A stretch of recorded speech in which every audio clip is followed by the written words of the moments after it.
Welcome to the Story of Her podcast, where real women share real stories, the messy and the magical, from quiet moments to big breakthroughs and the challenges no one else sees. Life is hard, but when we share our stories, we find each other, and we find strength, connection, and a little laughter along the way. Every woman has a story worth sharing. What's your story?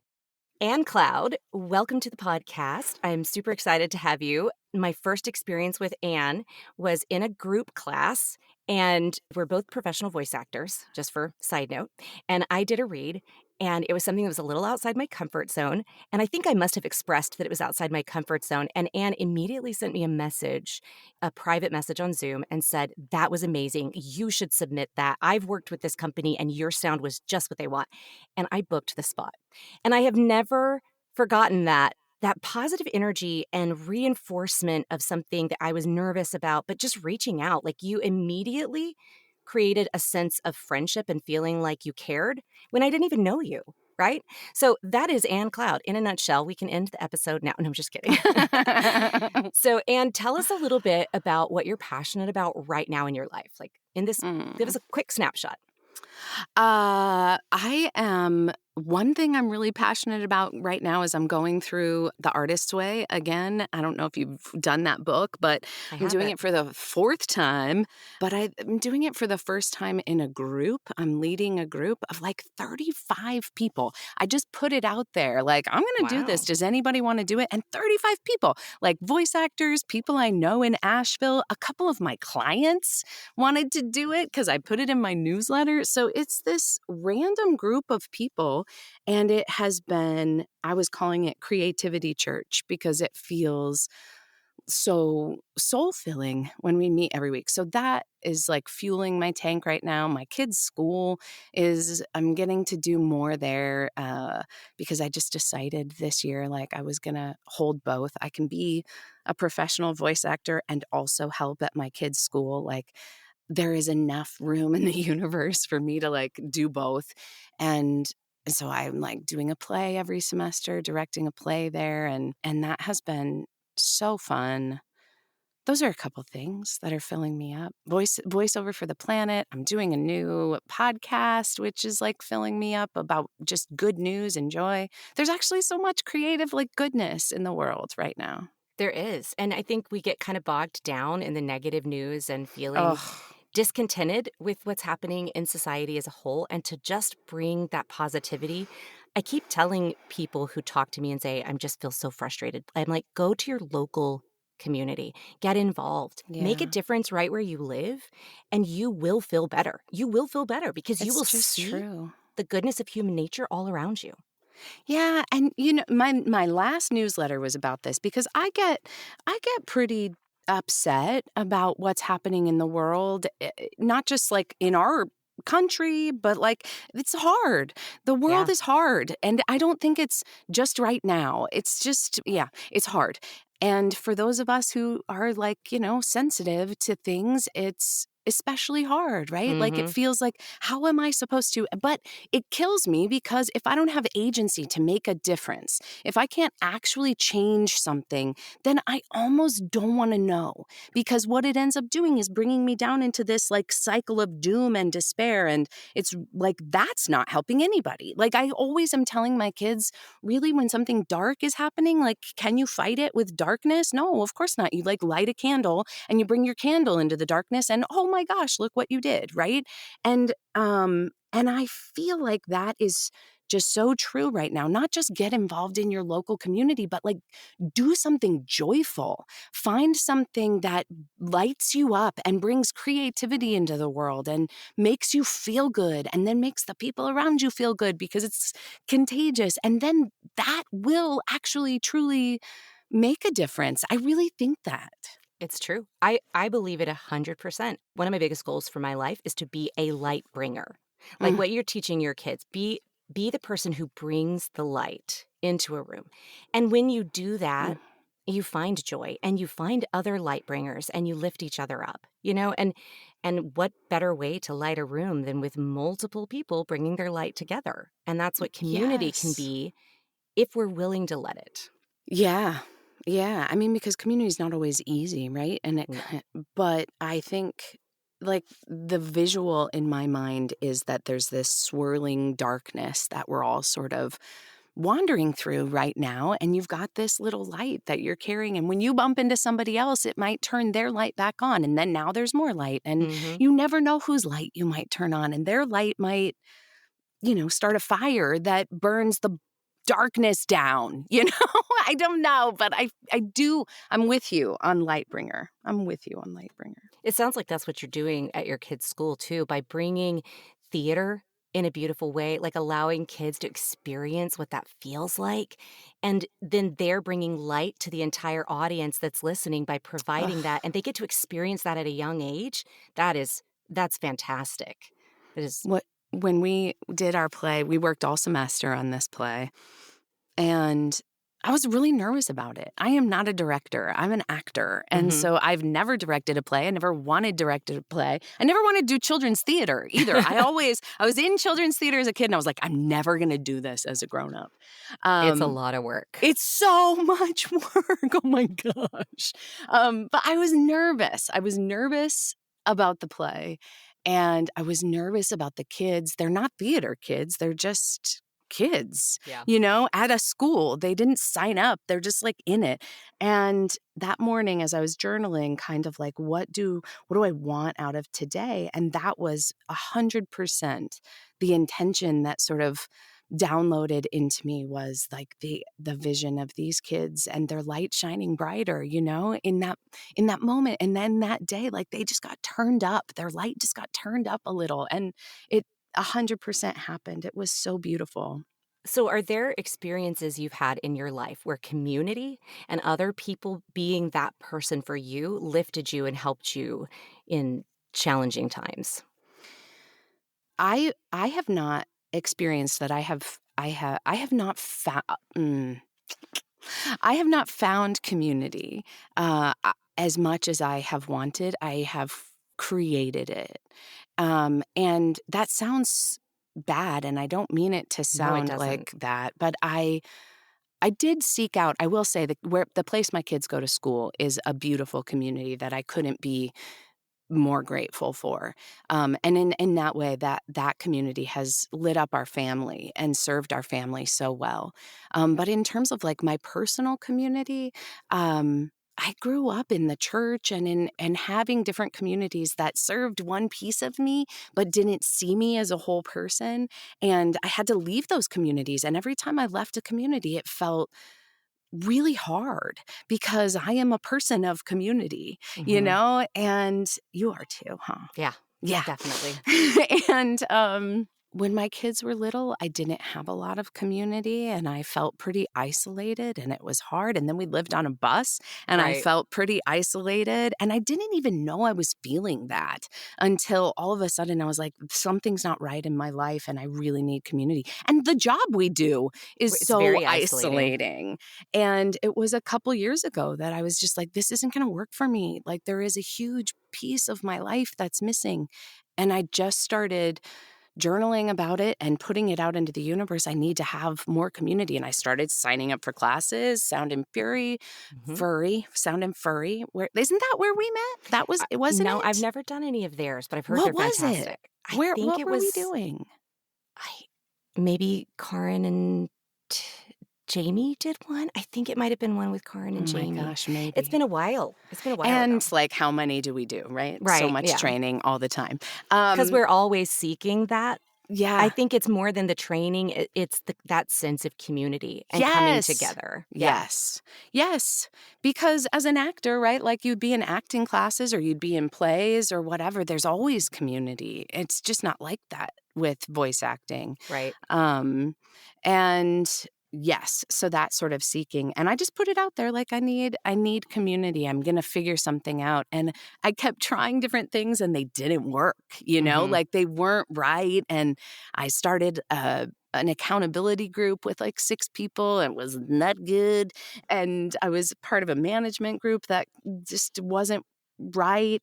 And eventually I hit on Voiceover for the Planet and found a handful of people who were really like-minded, and both in our career and in sort of our political views and desires about the planet and things like that. And then it grew to this huge community that it is now, and it has snowballed. So it was like finding that one thing that then snowballed into so many more.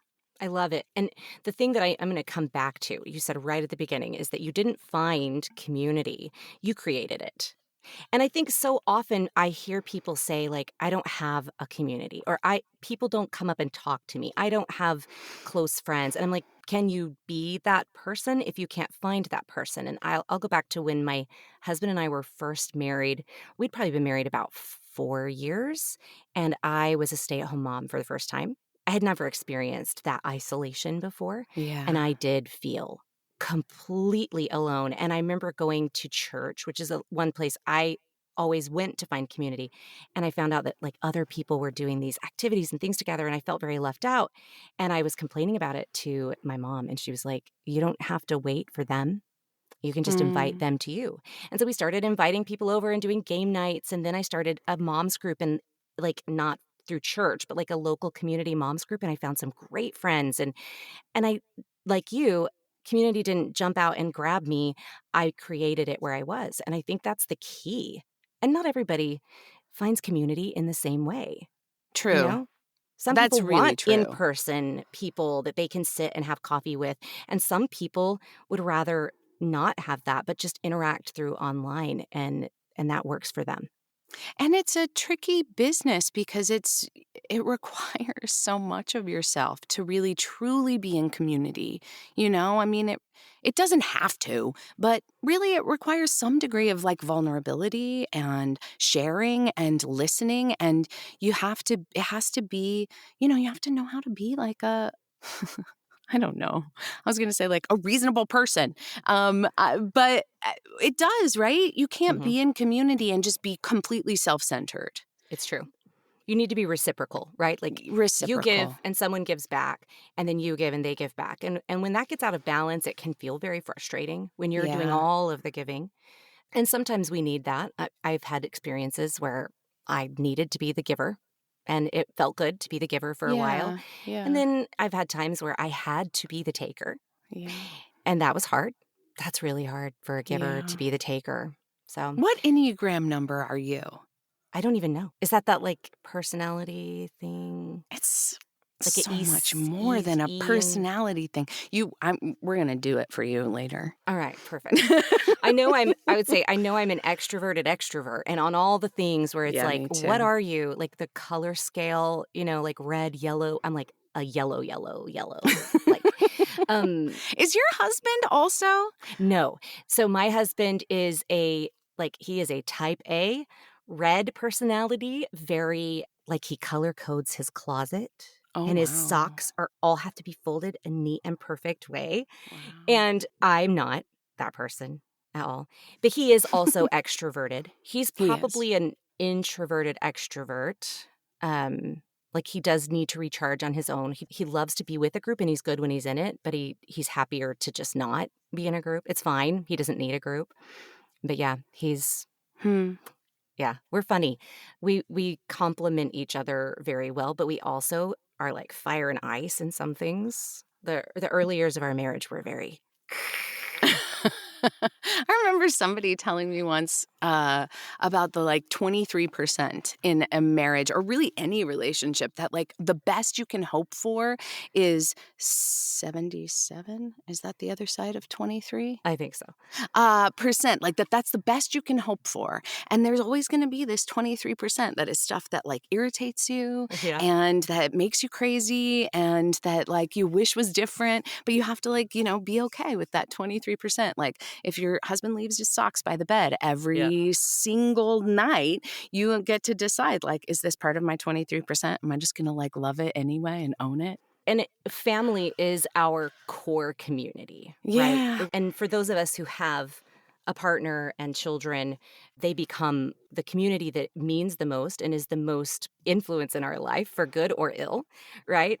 And Yeah. so someone told me really early, I think it was my dad. My dad's the best, you guys. The Ah. best. My dad is a rock star. But before we got married, he said, life is hard. Being married to the right person makes it easier, but life is still going to be hard. And he also told me that I had to love all of the person, their Mm. strengths and their weaknesses, because that's what makes them them. And you can't just love someone's strengths. You have to love their weaknesses and understand that they are part of them, because they wouldn't be who they are as a whole without those weaknesses. So, like, I'm a messy person. I just am. By nature, I'm a chaos cloud of clutter and busyness and distraction and color. And my husband is order and neatness. And it drives him crazy when I leave things out and things are untidy. And he's learned over the years to love that about me and to work with me in it instead of getting angry about it. And I get really frustrated when he does certain things his way, and we come to some understanding. Then you throw kids into that mix Oh my with gosh. personalities and their own little quirks, and they're little mirrors of us sometimes, you know? Yeah. And it's hard when you see the things that drive you crazy about your spouse mirrored in your children, Or the but things that drive you crazy about yourself. that's what I was gonna say, even worse. Yeah. It's even worse when you see the things that drive you crazy about yourself, but you do have to accept each other as you are, and it's a microcosm for community, right? Like, that we Yeah. do have to accept each other as we are and work together to move on. So, to keep going forward. Yeah, I feel like y- I wasn't even thinking about family as like your core community, but I think that that is really so, I mean, obviously, right? Like Yeah, they're who you spend the most time with, your most money, your closeness, all of the things. And I think thinking about them in that way is so useful because especially with kids, you know, we have tried really hard to have this perspective of our kids just as people, not as kids. mhm, Because we see just time and again, especially older people like my parents' age, not my parents, but people my parents' age, who treat the kids so differently than you would treat, like doing things to them, talking to them in ways that you would never talk to another adult, right. saying things to them that you would never say to another adult.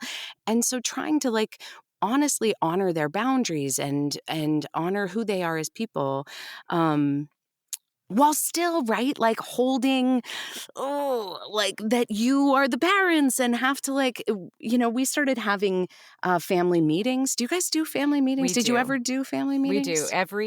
Sunday night is our family council, so to speak, and Family it's council. coordinating schedules. Some of our children at this point, one of our children chooses not to participate. She does not want to be part of it, and we honor that choice. And that's Mm, hard because I want her to be part of that, but she's not in a place where she wants to be part of it. yeah. So we just let her do her own thing, and we meet in the room next to her so that she can hear it, whether she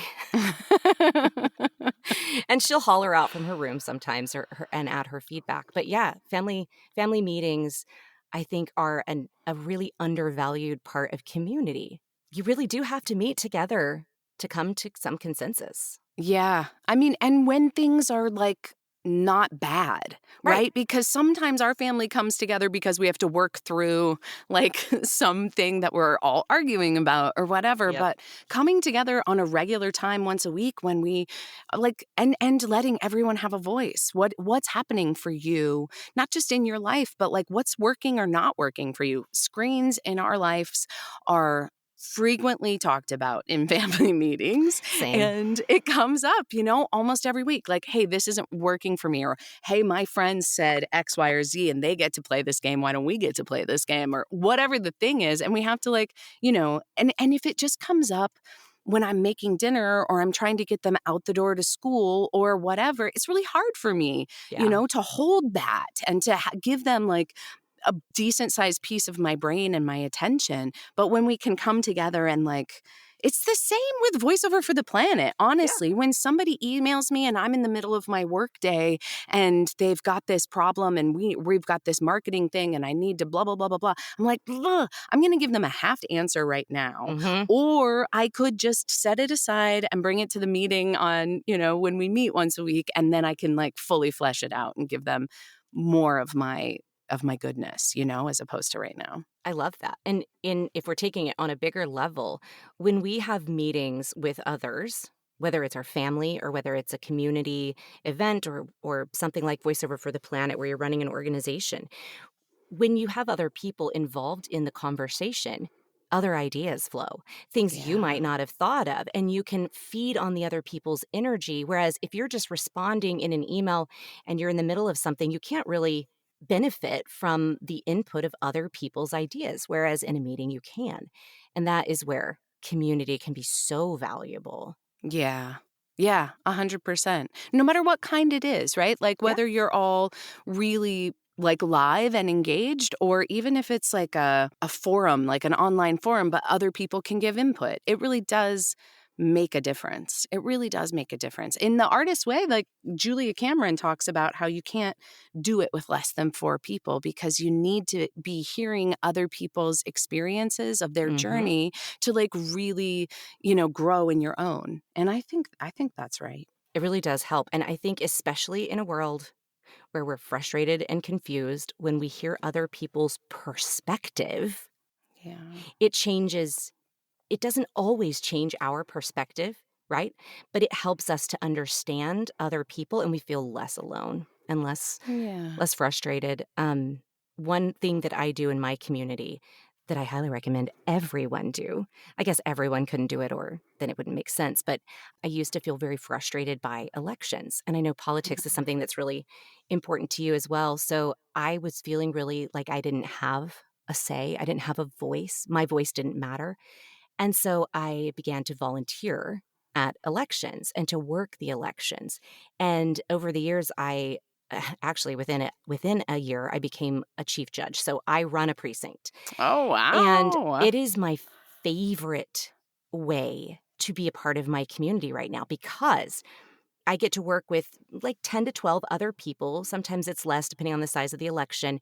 But we create a small little community very quickly that our whole job is to make sure everybody that comes in that door feels safe and able to Mm. vote and able to feel like they're in a safe place where there's no politics other than their piece of paper and what's in their head, right? And it is a beautiful Mm. thing to take all of these, because I'm the only one who can see everybody's political views, that is working with me, and they don't bring those to the table.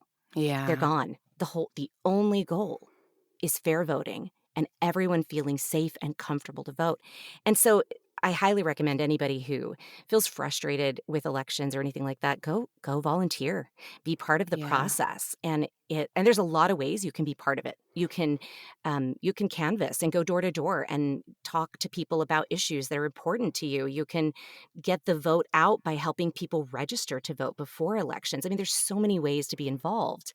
So, what's one way that you've become involved other than at your kid's school? Maybe talk more about Voiceover for the Planet, because we're still not sure what that is if you aren't, Oh, you know. yeah. Sure. But I want to just go back to what you were saying, though, for a second, because Sure. I uh, worked originally for the first time on a campaign like or voting when during Obama's first candidacy. Mhm. I don't know for sure, but I think that's the first time I voted. I'm not 100% sure. I should have voted in 2 elections before that, but I don't remember voting Mhm. when I was 21 and when I was like 24, but I shoulda. And I cared so much about that election that we like stood outside of Target and registered people to vote and did the different things, held parties so people could like watch the debates and Mhm. things. And I there is something so empowering, because I think the frustration that you're talking about is really from this lack of agency, from feeling disempowered. Like Yeah. all this is going on and I can't do anything about it. Yeah, you may not be able to like actually affect the end outcome, but like you can affect your experience of it, Yes. And there's a million reasons we should all be doing that, regarding politics. There's a million reasons we should all be doing that. And also, it's true for everything that you care about. Whatever the thing, my husband cares so deeply about the planet, and he huffs around our house pissed off all the time about the plastic that waste, because you have kids. Yeah. The amount of plastic waste is real at our house, with the kids, and the amount of waste in general, and the just there's so much, and it is horrible to watch the planet burning down around us and not feel like you could do anything. Right. And he started volunteering for Asheville Greenworks and got our family going every quarter to these like hard to recycle events. And you go and you sort, styrofoam and people, long lines of cars. And all of a sudden you leave there going like, all these people care enough that they kept their batteries and their computers and their toothpaste tubes and all their styrofoam, and they sat in their car in a long line all Saturday morning to bring it here and drop it off. Like, I am not alone, Yeah. And that feeling of like, I'm not the only person who cares about this is powerful. It changes your experience. It really does. And especially in a world of social media, because Mm, social media has a tendency to highlight the vocal minority. What speaks loudest isn't always the collective view. And yeah. I found that when I get really frustrated with what I'm seeing on social media and believing is people's feelings on things, when I go out into the world and into everyday people, that is not the way that it feels. It feels much less cut and dry, much less Yeah. hard and fast. Like people have a lot of gray in their feelings and in their Yeah. emotions, and it's less black and white than what you see on social media. And so I love this enthusiasm for go be involved in the things that matter to Yeah. you, whatever that is. And that's going to look different for different people. Yeah, totally. And it doesn't have to be political, right? Like, Right. that is not what I mean at all. Really, whatever it is. And for some people, it could be like joining a gardening club, Yep. doing a community garden. Or I just think you were talking earlier about the way you grew up on the side of a mountain. And Hmm. I think we have become such an isolated globally, just like so isolated. And it's not just us who work in our teeny tiny booths. People spend their time on screens and spend their time on social media. And I just think if you can like get out and do something you care about, if it's being lonely is a horrible, horrible feeling. And I don't think people claim being lonely. I think people just say they're depressed or they're angry about what's going on or they're frustrated. But ultimately, I think a lot of that leads back to loneliness, feeling like I'm the only person who cares. Yeah, And as soon as you see that other people care about this, whatever it is you care about, then it all loses its power.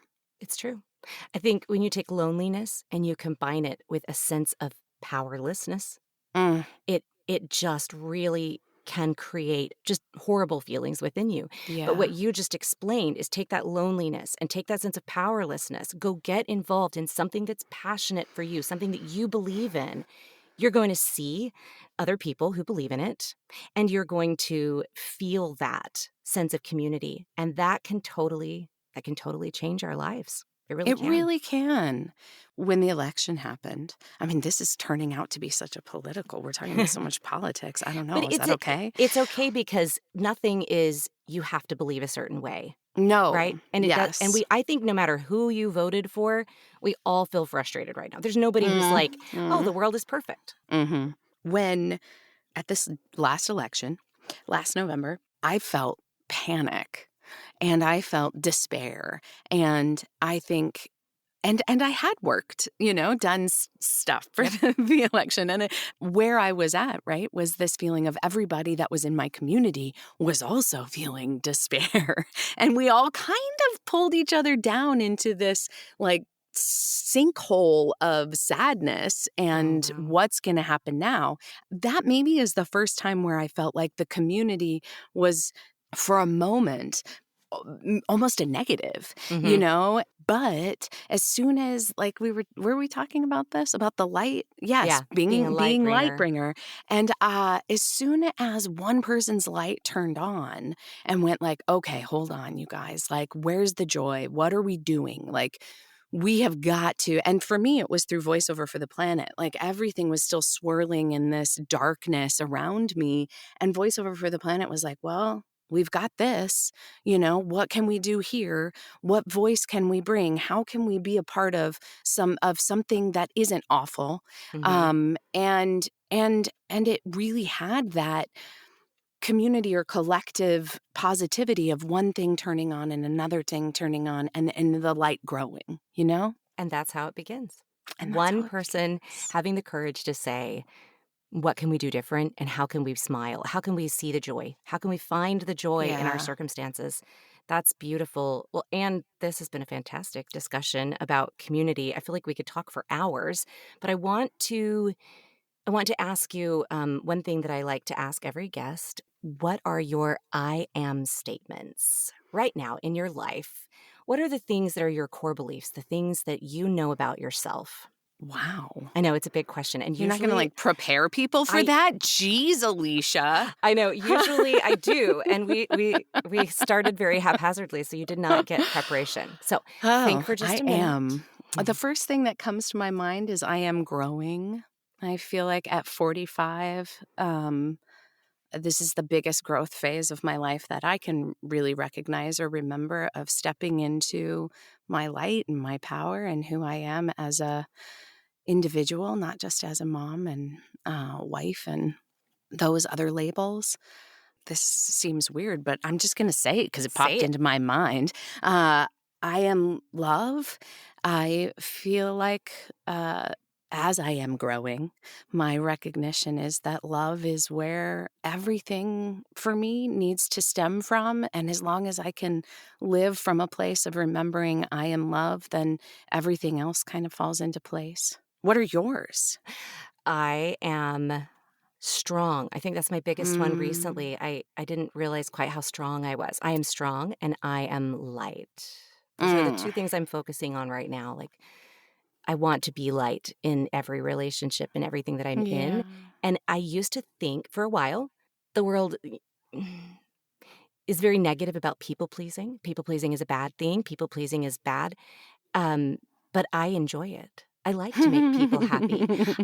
But I do have healthy boundaries. And I think that's the key. Yeah. I can make other people happy. I can bring light, but I can also feel joy and contentment in my life. That's the other one. I am content.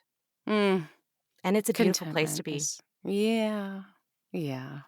So, lastly, I want to ask you, what is one thing that you wish you could say to other women that might help them if they're struggling with some of the things that you've struggled with finding a place in community or with feeling like it isn't coming to you, that you're not finding it, or actually, really Mm, with anything you want to say? you know, I mean, I guess not just with community, but with all things, if you can take a, this is advice that I need to hear.